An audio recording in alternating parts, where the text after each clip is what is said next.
Lightning like Steve McQueen. I'm in the fast lane when the light turns green. And I built tough, I ain't nothing but grit. Cause I made rugged blood, sweat, and spit. Yeah, like a horse I fly. Better push yourself in for a bumpy ride. I like to play hard, but I work harder. And I weather the storm cause I'm built stronger.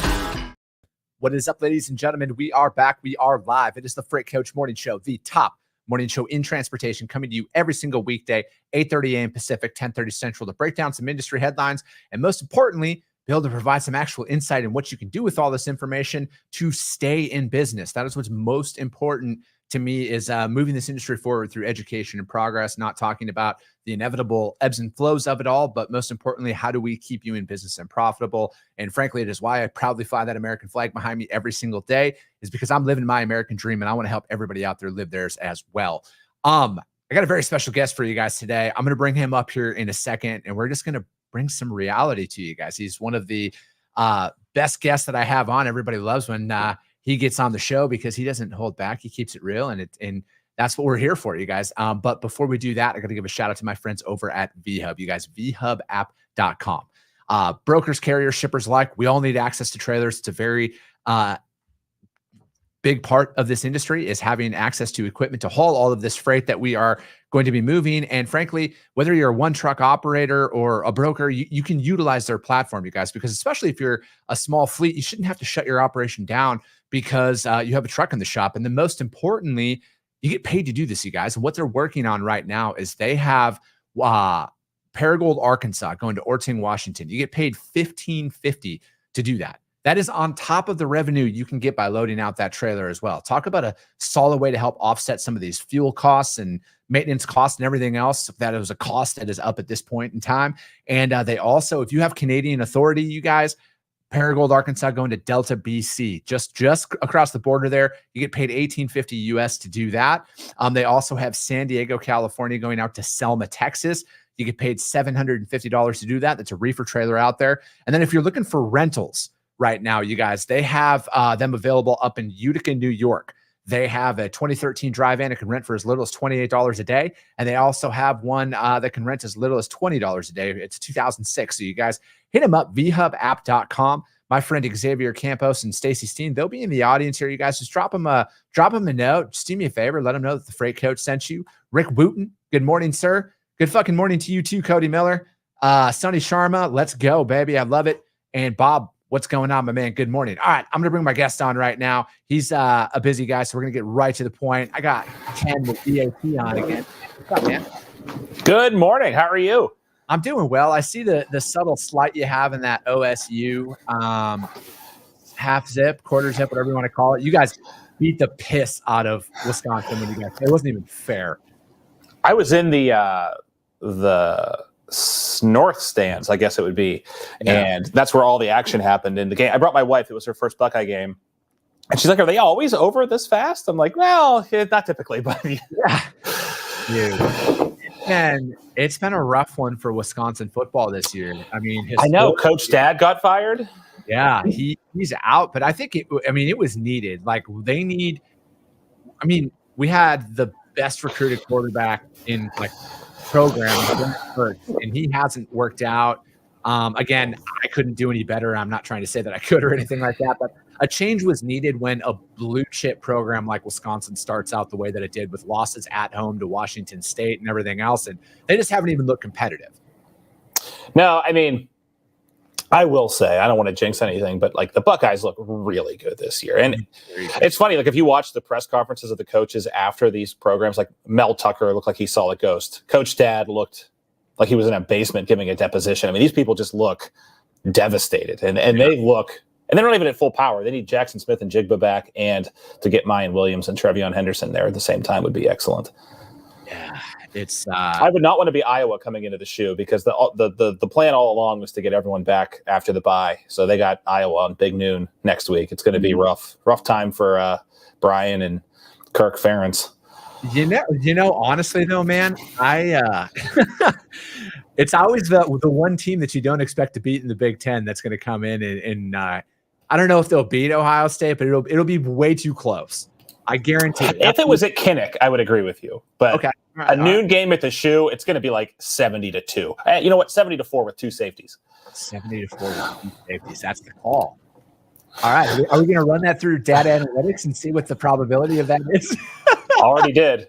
Already did, actually. And that's why I increased it to 70-4. Oh, that's awesome, man. So, dude, how was DatCon? You guys had your big annual conference last week out in Austin, Texas. How did that go? It was great. So, I mean, it's not one of those big, thousands of people there. It's really kind of a more intimate event, customers only. It was the first time we got shippers, brokers, and carriers together. It was our first conference since the FMIC acquisition. It was really, really great. Yeah. Tons of learning. And again, it's like the stuff you hear, I said it on the show earlier this morning, how freight leads everything. Talking to these folks last week is what became news this week about discounts, about inventory, about bullwhips. It was just, it was really interesting. And you think they would fight like cats and dogs, but at the end of the day, they really came together and learned a lot of interesting things. I mean, a lot of shippers said, like, now I know what a load board is. Yeah. Right. So it was great. And Bradshaw was incredible. Terry Bradshaw was our keynote. And that guy at 70 some years old is just, I'll be lucky to be that energetic at that age. Yeah. I saw him one time. It was earlier this year. It was actually at the DFW airport. And I don't know. I can't like walk up to another grown man and be like, oh my God, I love you so much or anything like that. But it's just like his presence though, like a guy like Bradshaw, like if you've followed the NFL, if you like anything at all, just some people just carry themselves differently, man. And that guy's walking around and it's like he commanded that room. Oh yeah. I mean, it was like 45 minutes of just him yelling at the audience and getting everyone like hyped. Like people were ready to like take that hill, Yeah. But it was good. It was very. Do you know the Duck Dynasty guy started ahead of him at Louisiana Tech? Phil Robertson. Yeah, Phil Robertson, and like Terry Bradshaw, like credits his career to the fact that Phil walked away to go hunt ducks because he said, "I would have never saw the field if I didn't." Yep, he told that whole story. It was great. Yeah, it was a good time. That's funny, man. It's crazy, but again, though, like that story is so applicable to like just life in general and the opportunities, and even like opportunities in freight. Somebody eventually drops a ball, and that's your time. Like you got to step up and you got to perform no matter what. And I think like that's at least for me, and we'll kind of just dive right in now. Ken is the market that we're operating in right now. We have to execute, and that was like my big topic yesterday on my show. It's like, listen, no matter what's going on out there, you guys, you can't go to your customers and be like, hey guys, there's a lot of uncertainty here. I'm going to take a couple plays off here. I know this might put you in a bad spot, but let me know when it's easy again. No, you're right. I mean, I think even like within our walls, I tend to think at DAT we're one of the more measured and reserved analytics shops out there. Even within our walls, you need to go out and talk to folks to make sure that you're attaching what's on the paper, what's on the analytics, what's in the numbers with what's happening in reality. And, that's just what we did over the last week. And I learned a ton. I mean, some misconceptions, some perhaps overreactions, some underreactions to things happening. Just this morning, I mean, this whole the Mississippi River being too low and the potential impacts on grain harvest. It's like, well, now we got to go investigate that. It's never a dull moment, regardless of where we are in that freight cycle. It just really isn't. And that was a big takeaway for me. And that's my thing is it's like, I understand that at the end of the day, people got to put stories out and there's got to be something to talk about.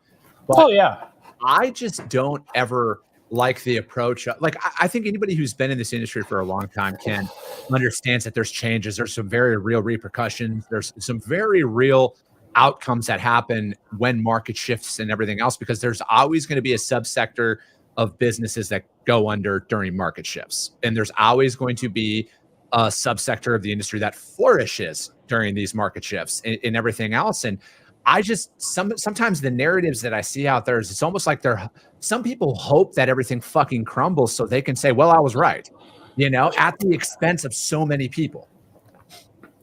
Yeah. And I mean, at the end of the day, what we see isn't unlike anything we've seen before. I mean, I was chatting this morning on a thread with Jason Miller, and it's almost as if this cycle completely reinvents it or completely repeats itself every 18 to 24 months. Now, a lot of discussion out there about the amplitude and the frequency of these market changes happening to a greater extent. But at the end of the day, rates are going to go back up. And the overwhelming majority of carriers out there are going to stay in business. And all of the shippers that are shipping things are going to still need to ship stuff. And brokers are still going to provide valuable capacity and transportation solutions to those shippers and valuable, essentially like marketing and sales functions to those carriers. So like, for as much as the cycle that we love to look at changes, there's still like a level of staticity that it just binds everything together, right? So yeah, you need to be very careful, like what you're saying, and especially to your point, what you're doing in one market cycle, because you're about to face very predictably a very different one in 18 to 24 months. So what you do now will very much be remembered when rates are rocking and rolling again and it's hard to find a truck, just like what you did whenever it was hard to find a truck is going to be remembered now.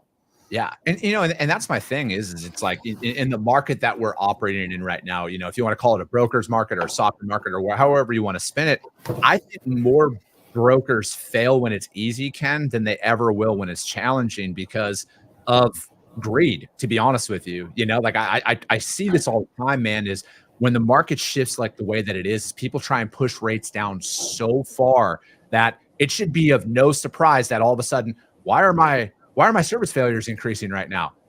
It's because you're going out there and you're putting these carriers in a position to where it's like, they're not going to haul your freight. Like they won't haul it. They'll accept your load. You're a backup option.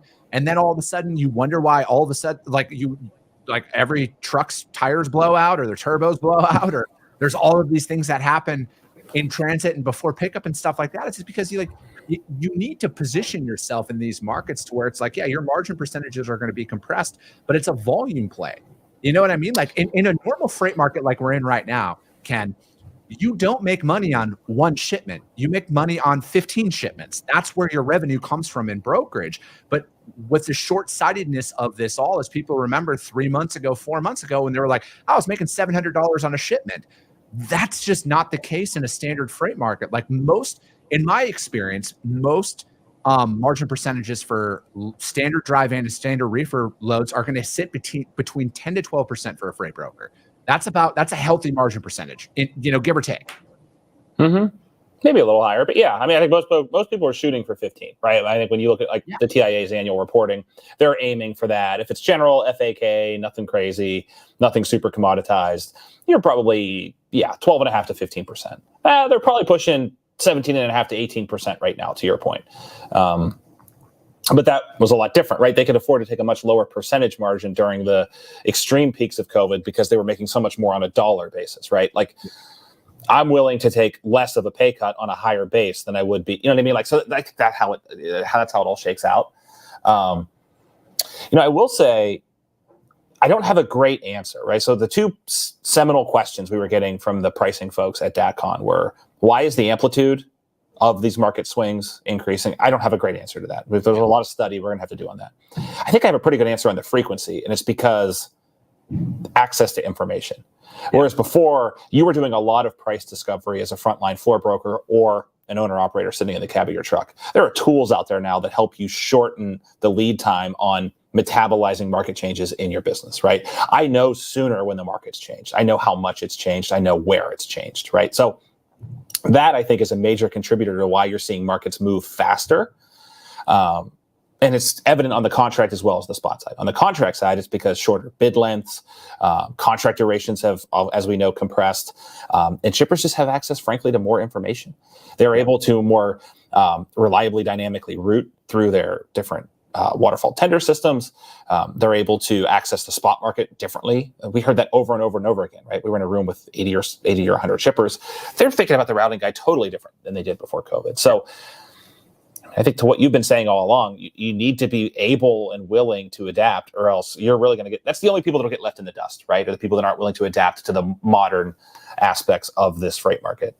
Yeah, no, completely agree on that. Matt Fink says, what's up? He says, you're a pure subject matter expert here. I'm going to have to send him his Venmo for that. No, I'm just kidding. And then obviously you got some Go Bucks out here. Lewis is OH. Enough, you guys. We understand. at least they teach you how to spell your state when you guys grow up. It's a lot easier than Wisconsin.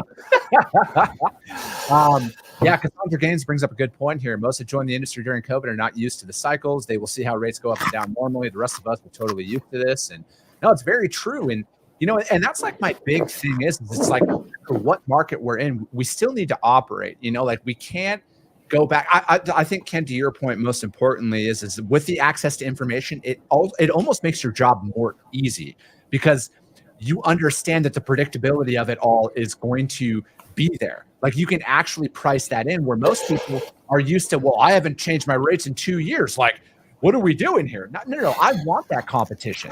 I want that change. Well, you know what's funny? So you're going to think this is hilarious. So the number one piece of feedback on like the product side we got from, so we had like we had our customer advisory board met. So that's more senior level folks. DATCON's mainly for frontline folks that are kind of doing the job to learn how to use the products, to network, to kind of get a better understanding. But we had maybe 10% of the folks that were there were very senior freight brokerage and shipping executives. And they said the one thing that's changed from pre-COVID to post-COVID, they wanted nothing more than people to use the intelligence tools that are out there, whether it's RateView or whatever else, to learn more about the market. The number one thing after COVID is they want people to pay.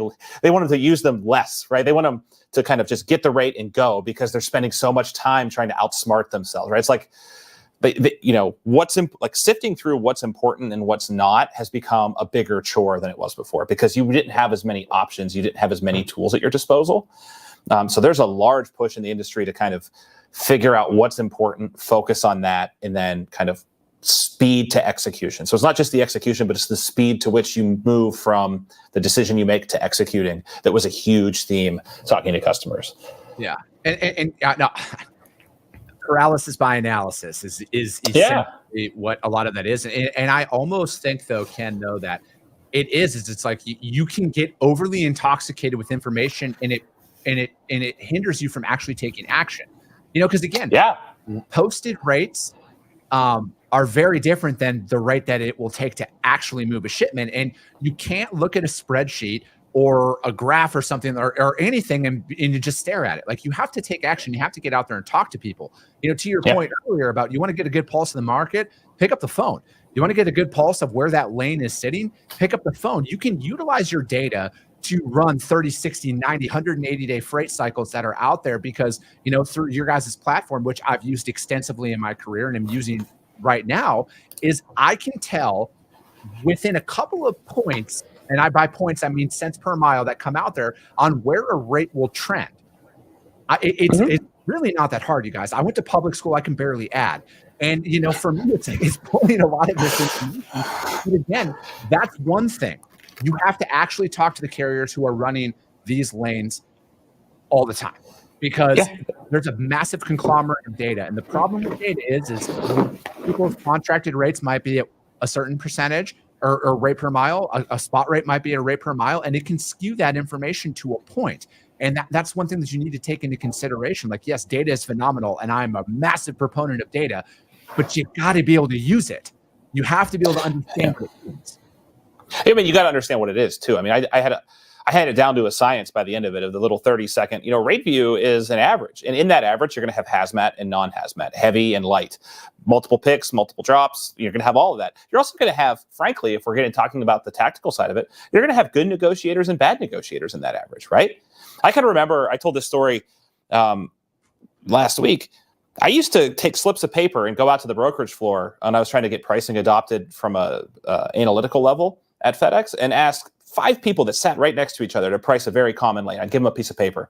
You would not imagine how different, I'm sure you would, but a lot of people wouldn't imagine how different those answers would be. Like Atlanta to Chicago, tell me what it's moving for today. And I would get $500 to $700 spreads just based on these 5 very senior operations folks that were sitting in front of me. So, you know, it's an interesting thing. And to your point about, you know, speed to execution, I saw Cassandra Gaines has chimed in. And that's what I heard about, I think she has a product out in the market now helping to score carriers, right? So like versus having to mill through all that data yourself, you know, people are looking for ways to get the information they need and get on their way faster. And I think that's going to be a theme for the next freight cycle for certain, is that speed to information, the speed to execution, and moving on to the next thing. Yeah. No, I'm right there with you. I just think that you need to know how to use this information that actually brings value to your customers, because again, otherwise it's just numbers on a sheet of paper. And that's all it is. You don't know how to execute based off of that. To your point, if you had 5 people sit down there about Chicago to Atlanta in 5 different rates, or Atlanta to Chicago, it is that different, because there are so many different freight classifications out there. That's why I hate the word national average. Is like, some people base their decisions on that, and it's like the national average. Yes, it is a data point, but that's all that it is. It's very different on the granular Houston to Albuquerque drive-in load. Like, it's very different out there. I know, terrible lane, terrible example. Terrible lane. Ugh. No, I agree with you. I mean, I should be worried about the national level. And some of the senior executives at these firms should be really thinking about national rates and spot contract spreads and all of that stuff, because that's how they need to guide the long-term aspects of their business. And full disclosure, right? Long-term means a lot different thing to a shipper than it does to a freight broker, right? Brokerage firm. Shippers are thinking about long-term changes to their network. It involves huge leasing decisions and warehousing and all of that stuff. I think for a broker, understanding where we are in the freight cycle at the leadership level is critically important. I think at the desk level, it's exactly what you said. Here's what the 2 or 3 things I really need to know, and then here's where I need to go execute on it. And that pivot is, I think, what is going to determine, it has been for years now, determining success or failure at the frontline level. Because to your point, if you're sitting there looking at national averages to try to move a specific lane, you're going to have a really rough time. And you're probably not going to make it once you flip from stipend to commission as a carrier sales rep or a shipper sales rep. Yeah, no, I'm right there with you. And, Matt Fink says that, trucking is, capitalism intertwined with provincial selection of Darwinism, sad but true. But yeah, I would agree, man, that the barriers to entry are low. But again, like, this is like the whole point of all of these conversations right now is if somebody gets into this industry, like, hey, at least there's a platform that they can come and learn from, and learn from people who actually have done the job, and instead of somebody who's a 3-month industry veteran trying to put themselves out there as a fucking subject matter expert. Yes. No comment there. Yeah. Yeah, I know. That's coming from Chris Jolly only. Cassandra Gaines, yes, of course. Carrier, sure. I always going to give shout outs for your product on this. But yeah, dude, one of the articles though was like, it was from Fleet Owner, and it was analyst takes a neutral stance on the likelihood of a trucking recession in 2023. And, again, what, from your perspective, like, how are you looking at it from a, hey, let's reassess Q1 when we're in Q1, let's see how peak rolls out, or like, how are you kind of taking this on? I mean, there's no real classic definition for a trucking recession. I mean, I think the worst thing that could probably happen would be rates stay flat at current levels for all of next year. Yeah. That would be, and fuel's the wild card, but they don't have much room to go down, right? And we were pressed on this a lot, over the last week. Maybe there's an additional 10 to 15% of room for spot rates to go down before kind of the industry becomes wholesale unprofitable. And they can run that way for a short period of time, but they could not last an entire year under that rate regime, right? Unless you saw some like dramatic restructuring of costs, which we all know that's not going to happen, right? You're not going to walk into a Freightliner dealer next year and see that truck selling for less than it did in 2018, for example. Yeah. So you're going to start to see a return to discounting, I think. I think the industry has largely protected itself from itself by having a lack of availability of new Class 8 truck orders over the last 2.5 years, right? Yeah. That ACT data that came out showed a record for Class 8 truck orders. I think as the order books clear up into next year, you'll start to see that capacity come back in. But trucks have gotten older, right? Replacement rates have gone down. A big chunk of that new capacity is going to go to replacing older equipment. So I still remain optimistic that sometime in Q1, maybe early Q2, pushing it, we'll start to see a reversion to the new freight cycle.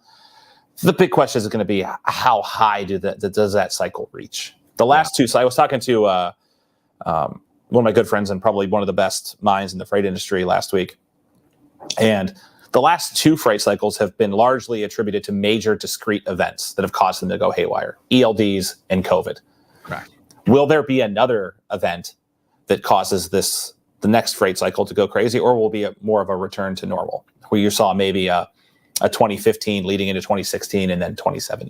What's that going to look like, and what could that event be? I think a lot of it is riding on if they can actually get inflation under control here and get it to kind of, I don't know. I think that there's a lot of, to your point on Class 8 orders, I think you're right. It is a lot of, hey, this is the first time they've been available in 2 years. So people are like, no, I'm buying everything I can right now. I think that, from a small to mid-sized fleet, a lot of it is going to be how well their cash flow is positioned on how they're going to run for the Q1 and Q2 of next year. I met up with Dean in Chicago a few weeks back, and his big thing is he's been telling everybody, make sure your Q1 payments are in the bank before the end of this year, because of everything that's going on out there. It's going to be a great way to protect yourself and everything. I don't know if there's going to be a major, I hope there's not a major event of that magnitude that is going to do anything to throw off the industry as a whole. But I do think that what you'll see now is, it's kind of been my stance all along on why tender rejections have been where they are. And the big difference between spot and contract is obviously in the rebid cycle. Contracted rates are inevitably going to drop here for 2023. They are going to drop. What that percentage looks like, I'm not sure. But I think at some point in 2023, you're going to see a return to where people are going to start rejecting more freight, because the spot and contract rates are going to be more closely correlated, and they're going to roll the dice and be like, which one are they going to be able to make more money on? Is it going to be out there on the spot market? Are they going to see it out there? Are they going to make more money on that? And by them, I mean brokers and carriers alike. Which one are they going to make more money on? I think you'll see more of a rebalance of that sort. I don't know. I mean, I texted you right before the show, probably my favorite chart out there, and I think for the first half of the year, contract rates will be negative. I don't know that that's going to hold true through the second half of the year. I mean, contract rates have essentially given up the first half of where they need to go. And if you look at the last freight cycle, they bottomed out, giving back maybe 7, maybe 10%. So they've got maybe another 7 to 10% to fall. At the rate at which they're falling, that'll happen sometime in Q1, Q2 of next year. So if we start inching back up on the contract side during a rather busy rebid season in spring, early summer next year, there's a way we could end next year in positive. I think it's likely we'll end next year in positive contract rate territory. Yeah. And again, the things we get a lot of questions about, well, what about this? What about thermonuclear war in Eastern Europe? It's like, these forecasts are all essentially predicated on forecastable things, right? I think our position is relatively recession proof. It's not too great recession proof. Like, trucking has weathered multiple recessions and economic boom. Like, trucking's been down when the economy's been rolling like it's never rolled before. Like, look at what the economy did in 19 versus what trucking did. Yeah. So this is this fallacy, right, from like these armchair analysts that everything is beautifully correlated to one another, right? And it's just not the case. The predominant factor is that cycle of supply and demand that happens in our industry and has happened since the time of deregulation. And yes, the cycles are happening at a higher frequency, the cycles are happening at a higher amplitude, but that is the overwhelming driver of what's happening here. Yeah. And so my prediction, I think, holds, at least for me personally, pending major macroeconomic calamity, or, as I mentioned earlier, some sort of like more inclusive war in Eastern Europe. I gotcha. I'm hoping against both, by the way. Yeah, just to be clear. I gotcha. I wholeheartedly agree. I personally am of the mindset that this is where the rubber's going to meet the road for a lot of people. This is where the pretenders are going to essentially work themselves out of the market if they do not adapt to how the market will operate. I think that there is a massive opportunity. There's going to be a massive opportunity in the next year for freight, for company growth, for everything. It's going to be, it's going to be a little weary. You might not be, killing it per se, but like you said, it's going to go back up. And what position are you going to be in? And I think like the groundwork that you lay right now, the people who legitimately dig their heels in and operate the exact same way in any freight market out there are going to see a greater market share growth coming out of this next one than they have historically. Because of, yeah. Go ahead. I'm sorry. No, so it's a fact that brokers have won a greater share than ever in our kind of the history of this trend, the percentage of contract freight. So the reason everyone's been talking about RFPs for the last 2 years is because brokers have been running a record number of RFPs. They've been invited to a record number, and they've won a record number, right? By our estimates, it's 200 to 300 basis points worth of increased share, which is a shit ton of freight, right? When you think about moving that needle between spot and contract when it's so overwhelmingly contract is a big deal, right? Yeah. The best piece of practical advice I could give to brokers out there, especially smaller ones, don't revert to your old ways. When that contract comes up for renewal, you can get bumped off the preferred carrier list. Correct. It's going to be crucial that you maintain your position, and you should be thinking about how to gain more share. There's a huge percentage of contract freight is won by incumbents. The best way to gain share as an incumbent is when the contract comes up for bid again, or hauling backup and fall offs while you're running through the term of the contract. So as those bids that you won last year and the year before come up for renewal this year, it is a wonderful opportunity for you to gain more share and continue to grow that stable part of your business, so you're not always at the whims of where the spot market is trending. And that's just a universal piece of advice as you're out there navigating your pricing challenges. Yeah, wholeheartedly agree. Well, that's it for today, Ken. As always, man, I appreciate you joining me. You guys all know how to follow them. You guys take it. DAT goes live every Tuesday morning is it 10 o'clock Eastern? 10, and we have the armchair attorney next week, Matthew Leffler. We're doing our swag swap next week. Swag swap? Why, is he having to wear an Ohio State sweatshirt? Yes, and I'm going to wear a Spartan jacket, but I'm flying to Colorado, so I don't have to wear it in the state of Ohio. Okay, I got you. That's fair. Well, hey, that's it for today, you guys. As always, if you saw value in what we were talking about here, you guys share the show. That's how it's going to continue to grow and continue to get out there and reach more and more people, because if you see value in it, your network's going to see value in it as well. I appreciate you guys all so much, and we'll be talking to you soon.